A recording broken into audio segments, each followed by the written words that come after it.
तो मूवी के स्टार्ट में हम दो डायनासोर्स को देखते हैं जो कि एक कपल होता है। उनके सामने उनके 3 अंडे पड़े होते हैं जिनमें से जल्द ही बेबी डायनासोर्स निकलने वाले थे। जल्द ही वो अंडे टूटते हैं और 3 क्यूट से डायनासोर्स बाहर आते हैं। उनमें से 2 डायनासोर्स हाइट में भी ठीक थे और एक्टिव भी थे, लेकिन एक बेबी डायनासोर अंडे के अंदर ही बैठा हुआ था। वो हाइट में भी छोटा था और बाहर भी नहीं आ रहा था। उसके पेरेंट्स उसका नाम आर्लो रखते हैं। वो कपल डायनासोर्स अपने बेबीज को बाहर लेकर आते हैं और उन्हें अपना घर दिखाते हैं। ये कपल थोड़ी बहुत फार्मिंग भी किया करता था। इनमें बहुत ज्यादा प्यार था, प्यारी सी फैमिली बन चुकी थी। अब टाइम गुजरता जाता है और ये बेबी डायनासोर सब कुछ बड़े हो चुके थे। आर्लो के अलावा बाकी डायनासोर्स काफी एक्टिव थे। वो अपने पेरेंट्स के हर काम में हेल्प भी करवाया करते थे, लेकिन जब आर्लो को कुछ कहा जाता तो वो काम उसे हो ही ना पाता था। वो छोटी छोटी चीजों से डर जाया करता था। वो डायनासोर कपल अपने बच्चों को अपने पास बुलाते हैं। वो उनको समझाते हैं कि देखो, जैसे आगे सर्दियाँ आ रही हैं, हमें बहुत ज्यादा खाना स्टोर करना है। उन्होंने एक स्टोर रूम बनाया होता है जिसके अंदर वो खाना स्टोर कर रहे थे। उसके बाद फादर डायनासोर अपना फुटप्रिंट वहाँ लगाते हैं। सब बच्चे बहुत एक्साइटेड हो जाते हैं और कहते हैं कि फादर, हमें भी अपना फुटप्रिंट लगाना है। लेकिन फादर डायनासोर उन्हें रोक देते हैं और कहते हैं कि नहीं, अभी तुम लोग छोटे हो, जब तक तुम लोग कोई बड़ा काम नहीं कर लेते तब तक तुम सब फुटप्रिंट नहीं लगा सकते। जिस दिन तुम्हें भी लगे कि हाँ, तुमने जिंदगी में कुछ कर लिया है, तो उस दिन तुम फुटप्रिंट लगा लेना। मैं भी उस दिन का इंतजार करूंगा कि कब मेरे बच्चे मेरे जैसे हो जाएं। फादर डायनासोर कहते हैं कि चलो, आज के दिन मैं तुम लोगों को टेस्ट करूँ। अगर तुम लोगों ने मेरे कहे गए काम अच्छे से कर लिए तो बेशक आज ये फुटप्रिंट लगा देना।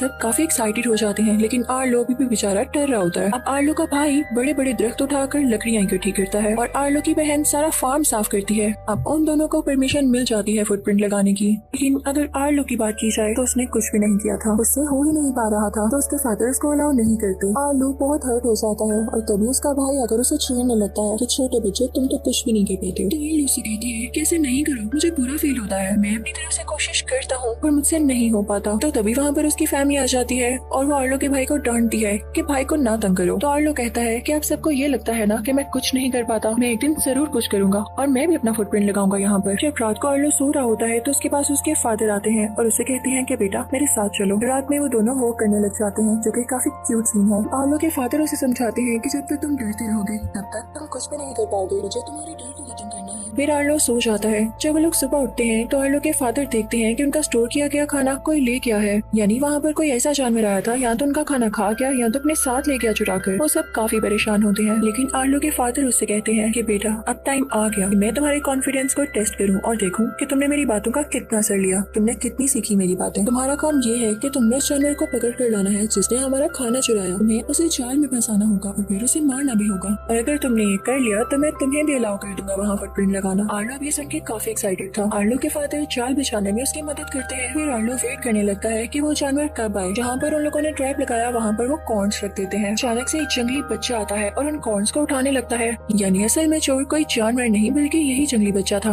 वो बच्चा नेट में फंस चुका था, लेकिन वो काफी चिल्लाता है। आर्लो उसे सुन के और देख के काफी डर जाता है। वो कहता है कि ये कैसी अजीबोगरीब चीज है। जल्दी से घबरा कर ट्रैप उठा देता है। वो जंगली बच्चा वहाँ से भाग जाता है। जब आर्लो के फादर वहाँ पर आते हैं तो उसे डांटते हैं कि ये तुमने क्या किया, तुमने उसे पकड़ कर भी छोड़ दिया, तुम्हारे डर ने सारा काम खराब कर रखा है। डर ना छोड़ो और मेरे साथ आओ, मैं तुम्हारा डर खत्म करता हूँ। आर्लो के फादर उसे अपने साथ एक फॉरेस्ट में ले जाते हैं। साथ ही बारिश होने लगती है। मौसम काफी खराब हो रहा था। आर्लो डरने लगता है और अपने फादर से कहता है कि डैडी वापस चले, मौसम खराब हो रहा है। तो उसके फादर उससे कहते हैं कि चुप करो बेटा और मेरे साथ चलो बस। आसमान पर काफी ज्यादा बिजली गरजने लगती है। अब बारिश होने की वजह से वो लोग पत्थरों पर बार बार स्लिप हो रहे थे। चलते चलते आर्लो का भी पाँव मुड़ जाता है और वो नीचे गिर जाता है। तो आर्लो अपने डैड से कहता है कि डैड, बस अब और नहीं ना। तो उसके डैड उसे कहते हैं कि मुझे भी बुरा लग रहा है कि मैं अपनी बेटी को यहाँ पर लेकर आया हूँ, लेकिन तुम भी इस बात को समझो, अगर मैं तुम्हारा डर नहीं खत्म करूंगा तो बड़े होकर तुम क्या करोगे। चलो ठीक है, आज के लिए इतना ही और अब हम वापस जाते हैं। लेकिन तभी बारिश बहुत तेज होने लगती है। तेज हवा चल रही होती है। नीचे फ्लड आने लगता है। उसके साथ हर चीज बहकर आने लगी थी।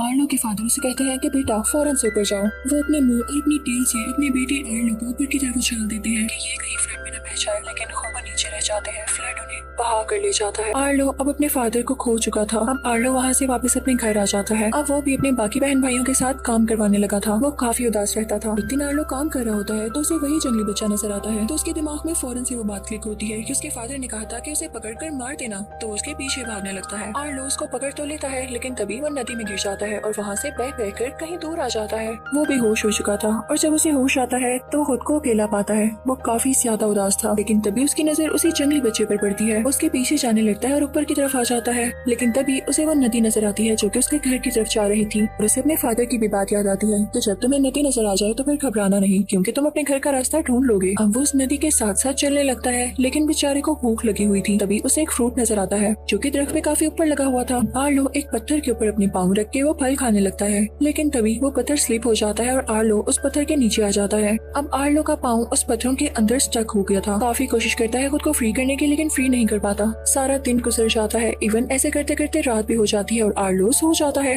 लेकिन जब सुबह उसकी आंख खुलती है तो वो देखता है कि उसका पाँव फ्री है। किसी ने वहाँ पर एक जगह खोद रखी थी और उसके आसपास छोटे छोटे फुटप्रिंट्स थे। वो समझ जाता है कि ये जंगली बच्चे के फुटप्रिंट्स हैं और उसी ने आर्लो को फ्री किया है। आर्लो हिम्मत करता है और उठता है। आसपास की लकड़ियां इकट्ठी करके खुद के लिए एक होम बनाने लगता है, यानी शेल्टर, जिसमें वो रहेगा। तभी वहाँ पर वो जंगली बच्चा दोबारा आता है। वो आर्लो के लिए एक लिजर्ड लाता है क्योंकि उसे भूख लगी हुई थी। आर्लो उससे भी डर जाता है क्योंकि वो जंगली लिजर्ड थी। फिर उसके बाद बच्चा एक बहुत बड़ा सा कीड़ा लेकर आता है। वो अपने मुंह से ही उसका सर अलहदा कर देता है और उसे इशारा करता है कि खाओ इसे। लेकिन आर्लो उसे भी नहीं खाता क्योंकि वो वेजिटेरियन था और पौधे और दरख्त और फ्रूट इस तरह की चीजें खाया करता था। अब उस बच्चे को समझ आ जाती है कि इसे क्या खाना है। वो उसके लिए वही फ्रूट लाता है जो कि आर्लो ने देखा था। आर्लो क्योंकि काफी भूखा था तो उसे तेजी से खाने लगता है। अब वो बच्चा समझ जाता है कि इसको क्या चाहिए, तो उसे अपने साथ एक जगह पर ले आता है जहाँ पर इस फ्रूट का दरख्त था। वहाँ पर काफी ज्यादा इस तरह की बेरीज लगी हुई थी। आर्लो के मुंह में पानी आ जाता है। वो फौरन से उसकी तरफ बढ़ने लगता है, लेकिन वो बच्चा उसे रोकने लगता है। पहले तो हमें समझ नहीं आती कि क्यों रोकता है, लेकिन जब आर्लो सड़क के पास जाता है तो वहाँ पे एक बहुत बड़ा स्नेक निकलता है। वो आर्लो पर अटैक करने ही वाला होता है कि वो जंगली बच्चा उस स्नेक पर हमला कर देता है। उन दोनों में फाइट होती है और आखिरकार वो स्नेक वहाँ से डरकर भाग जाता है। तो आर्लो से कहता है स्पॉट, और वो जंगली बच्चा पीछे मुड़कर देखता है, यानी उसे अपना नाम ये शायद अच्छा लगा होगा। आर्लो और स्पॉट में काफी दोस्ती हो जाती है और वो एक साथ चलने लगते हैं। आर्लो इनफैक्ट अपने घर जा रहा था, लेकिन उसे रास्ता समझ नहीं आ रहा था। फिर वो लोग एक जगह से गुजरते हैं जहाँ पर बहुत बड़ी बड़ी घास होती है। आर्लो अपनी टेल उस घास में घुमाने लगता है तो बहुत सारे जुगनू यानी फायरफ्लाइज उसमें से निकलते हैं। ये देख के वो पहले तो काफी खुश होते हैं, लेकिन फिर आर्लो को याद आता है कि उसके फादर भी ऐसे करके आर्लो को खुश किया करते थे, तो वो दोबारा से सैड हो जाता है।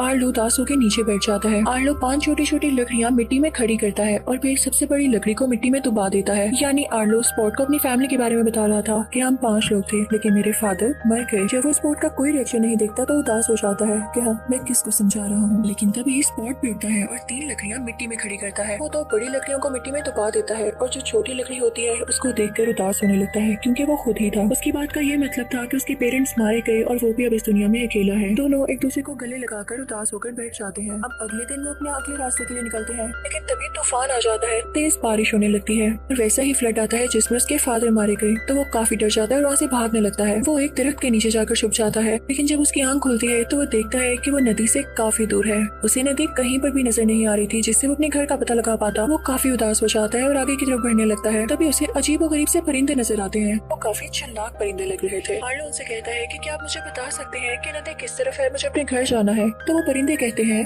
अरे भाई हमें क्या पता, हमारा इससे लेना देना ही नहीं। तूफान या फ्लड में जो जानवर या परिंदे मारे जाते हैं हम तो उन्हें खाने निकले हैं। वो अजीब और गरीब दिखने वाले परिंदे उल्टा आर्लो से सवाल पूछ लेते हैं कि तुमने क्या उस जंगली बच्चे को देखा है, तो हमें बता दो। अब आर्लो उनसे काफी डरा हुआ था क्योंकि इन परिंदों ने आर्लो के सामने ही एक लूमड़ी जैसे दिखने वाले छोटे से जानवर को खा लिया। आर्लो डर के बता देता है कि स्पॉट कहाँ पे है, लेकिन जब वो देखता है कि वो उनके पीछे लग गए हैं तो आर्लो स्पॉट को अपनी कमर पर बिठा के जोर जोर से भागने लगता है। तभी उन दोनों के सामने बड़े बड़े डायनासोर्स आ जाते हैं। वो आर्लो के पेरेंट्स से भी बड़े थे, तो आर्लो काफी डर जाता है और दूसरी तरफ भागने लगता है। लेकिन तभी वहाँ पर एक बड़ा सा डायनासोर आता है जो उन 2 डायनासोर्स का फादर था। वो आर्लो को वापस बुलाता है और कहता है कि डरो नहीं, हम भी वेजिटेरियन हैं। तो आर्लो उनसे कहता है कि क्या आप मुझे बता सकते हैं कि नदी कहाँ पर है, मुझे अपने घर जाना है। तो वो कहता है कि ठीक है मैं बता दूंगा तुम्हें, तुम दोनों पहले मेरी भैंसे ढूंढने में मदद करवाओ। अब वो सारे लोग मिलकर भैंसे ढूंढने लगते हैं और उनको मिल जाती है। अब वो जायंट डायनासोर कहता है कि इसी जगह इसी घास में जहाँ मेरी भैंसे खड़ी हैं इनको चुराने वाले भी हैं। वो आर्लो से कहता है कि तुम्हें वहाँ एक पत्थर दिखाई दे रहा है, वहाँ जाकर चिल्लाओ ताकि जिन चोरों ने मेरी भैंसों को चुराया है वो बाहर आ जाए। आर्लो काफी डर रहा था, लेकिन उसने अपने घर का पता भी ढूंढना था तो उसको वहाँ पर जाना पड़ता है। वो जैसे ही पत्थर पर खड़ा होकर चिल्लाने लगता है उसकी आवाज सुनकर भैंसों को चुराने वाले बाहर निकल आते हैं, जो कि उन्हीं क्रीपी परिंदों के जैसे दिखने वाले पतले पतले से डायनासोर से। जैसे ही वो बाहर निकलते हैं तो वहाँ से वो जायंट डायनासोर्स भी आ जाते हैं और उन पर अटैक करने लगते हैं। दोनों में काफी लड़ाई होती है। फाइनली वो पतले पतले और क्रीपी से डायनासोर्स वहाँ से भाग जाते हैं। जायंट डायनासोर्स अपनी बहन से लेके वहाँ से चले जाते हैं।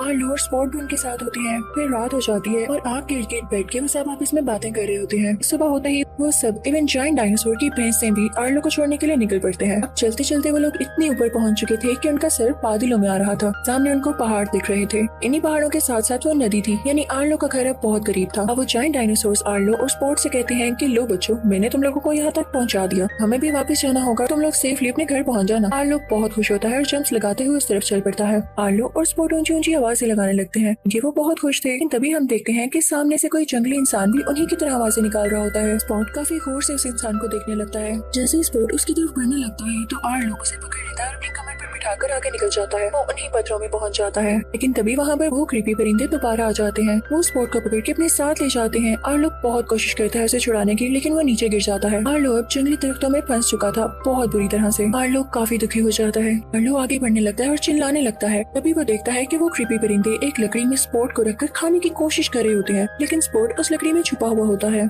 आर्लो का पहली बार कोई दोस्त बना था, उसे ऐसी हालत में देख के उससे बहुत गुस्सा आता है और यहाँ पर हम आर्लो को पहली बार मैच्योर और गुस्से में देखते हैं। लेकिन तभी फ्लड आने लगता है बहुत ज्यादा। उसके साथ हर चीज बहकर आ रही थी, लेकिन आर्लो कोई परवाह नहीं करता और नदी में कूद जाता है। उसने स्पॉट को बचा लिया था। वो जैसे तैसे करके स्पॉट को नदी से बाहर लेकर आता है, लेकिन उसकी बॉडी खुद भी काफी ज्यादा बाउंडेड हो चुकी थी, यानी उसको खुद भी काफी चोटें आई थी। वो लोग वहाँ से आगे निकल पड़ते हैं। स्पॉट आर्लो के ऊपर बैठा होता है, लेकिन तभी उसे वो जंगली इंसान दोबारा दिखाई देता है। वो देखता है कि ये तो मेरे फादर हैं। उसकी मदर और उसके बहन भाई भी वहाँ पर होते हैं। स्पॉट के फादर उसे प्यार करते हैं, उसे अपनी गोद में बिठा लेते हैं। जब आर्लो ये इमोशनल सीन देखता है तो उसे भी अपनी फैमिली बहुत याद आने लगती है और वो काफी उदास हो जाता है। तो स्पॉट फौरन से उसके पास आता है और उसके ऊपर बैठ जाता है, यानी वो अभी भी आर्लो के साथ उसकी फैमिली ढूंढना चाहता था और वहाँ जाना चाहता था। लेकिन आर्लो उसे अपने मुंह से पीछे करते हुए कहता है कि तुम अपनी फैमिली के पास जाओ, तुम्हारी जगह यहाँ है, तुम भी प्यार और केयर डिजर्व करते हो। यहाँ पर दोनों एक दूसरे को सैडली गुड बाय कहते हैं, ना चाहते हुए भी। अब आर्लो अपनी फैमिली की तरफ निकल जाता है। अब आर्लो चलता रहता है और फाइनली उसे अपना घर सामने दिखाई देता है। वो काफी रोने लगता है। सामने से उसकी मदर और उसकी बहन और भाई भी आते हैं। वो दोनों एक दूसरे से मिलने लगते हैं, लेकिन वो सब अपने फैमिली के लीडर यानी आर्लो के फादर को भी मिस कर रहे थे। आर्लो की माँ कहती है कि तुमने बहुत अच्छा काम किया और वो दिन आ गया है जब तुम अपने बाप का ख्वाब पूरा करने वाले हो। उन्होंने यही कहा था ना कि जिस दिन तुम बड़ा काम करोगे उस दिन तुम अपना फुटप्रिंट लगा सकोगे, तो लो लगा लो आज फुटप्रिंट। आर्लो खुश हो जाता है कि उसने अपने बाप का ख्वाब पूरा कर दिया। जैसे उसके फादर चाहते थे वो आज वैसा बन गया। चाहे वो उसके पास नहीं, लेकिन वो हमेशा स्ट्रॉन्ग रहेगा